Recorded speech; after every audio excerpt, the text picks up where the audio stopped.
कि जनाब मैं ये देख रहा हूँ और आप भी देखें।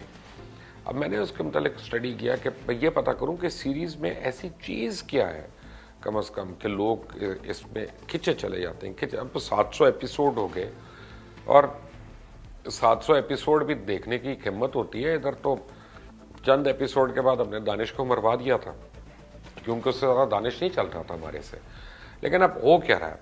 हो ये रहा है कि अमेरिका की हॉलीवुड और बॉलीवुड की 70 साल फिल्म इंडस्ट्री को टर्की के ड्रामा गाजी उर्दगल ने सिर्फ 2 साल में दफन कर दिया। गुज़िश्ता 60-70 साल से दुनिया को फिल्में और झूठे ड्रामे मसनूई फूलों पर सजा कर पेश करने वाला ये जो इंडिया है ख़ास तौर, ये तुर्की के ड्रामा गाजी उर्दगल की मुखालफत में खुलकर सामने आ गया। और उसका वाज़ेह सबूत है कि इंडियन हुकूमत ने अपने अदाकारों पर पाबंदी लगाई कि तुमने टर्किश ड्रामों की, ख़ास तौर ये गाजी उर्दगल की, तुमने डबिंग नहीं करनी। उसके बाद पाकिस्तानी अदाकारों ने, पाकिस्तानी फ़नकारों ने सीज़न 1 की डबिंग की।